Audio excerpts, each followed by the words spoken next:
एक भक्त ने बताया कि जैसे ही उन्होंने बाबा की महासमाधि का समाचार सुना तो वो अन्य भक्तों के साथ वृंदावन को रवाना हो गए, परंतु उनकी पत्नी अपने तीनों बेटों को खिला पिलाकर सुलाकर आंगन में बेचैन टहलती रह गईं।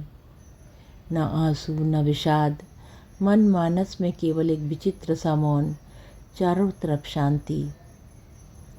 तभी 11:30 बजे रात को उन्होंने स्पष्ट रूप से बाबा की वाणी सुनी, पानी पिला दे, बड़ी जलन हो रही है। तब उन्हें ज्ञात हो गया कि बाबा के पार्थिव शरीर को भस्मीभूत कर दिया गया है। सोचते कि अन्य संतों की तरह उनके शरीर को भी पद्मासन में भूमिगत और समाधिस्थ किया जाएगा, वाणी सुनकर शीघ्र ही उन्होंने पूजाघर में रखे बाबा के चित्र के आगे कांच के गिलास में जल भर कर रख दिया। तब से नित्य ही ऐसे ही जल भर बाबा जी के चित्र के आगे रखने का नियम बन गया। फिर भी उनके द्वारा उक्त तथ्य को सुनकर भी उनका संकालु मन हृदय से स्वीकार न कर सका। क्या ये उनकी मानसिक उथल पुथल का ही नतीजा है? कल्पना में उन्होंने बाबा की उक्त वाणी सुनी हुई, क्या सच में? उनकी शंका शायद प्रभु को रुचि नहीं, तो वो भक्त रोज पूरा गिलास पानी रखते थे। तो उन्होंने अपनी पत्नी से पूछा। पत्नी ने कहा, मैं तो पूरा गिलास भर कर रखती हूँ, और कल रात को तो मुझे पूरी याद है कि मैंने कुछ गिर गया था पानी गिलास से, तो वो जल को फेंक कर मैंने उसे फिर से भर कर रख दिया। कभी कभी पत्नी थकान या अति निद्रा की झोंक में जल रखना भूल जाती, तो उसी रात ऐसा होता था कि 11 बजे करीब निद्रा में उनका कंठ बुरी तरह सूख जाता और वो घबराहट के साथ उठ बैठती।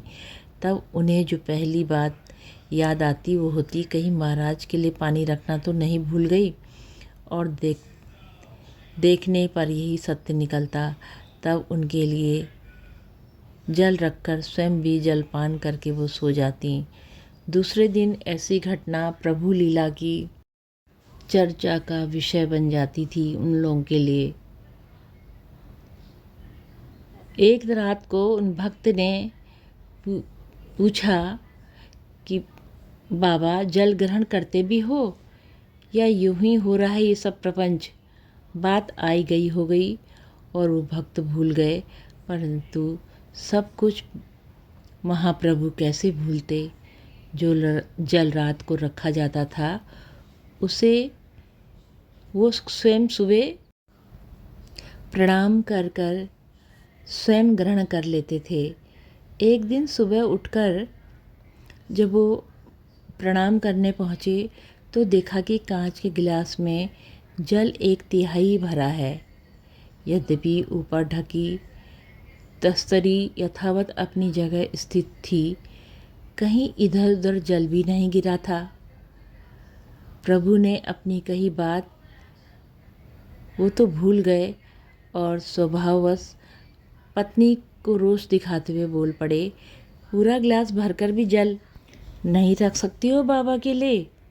तब उनकी पत्नी ने उत्तर दिया, मैं तो रोज़ पूरा गिलास भरकर जल रखती हूँ, और कल रात की तो मुझे याद है कि पहले कुछ गिर पड़ा था गिलास में, तो वह जल फेंककर मैंने फिर से भर कर रख दिया था।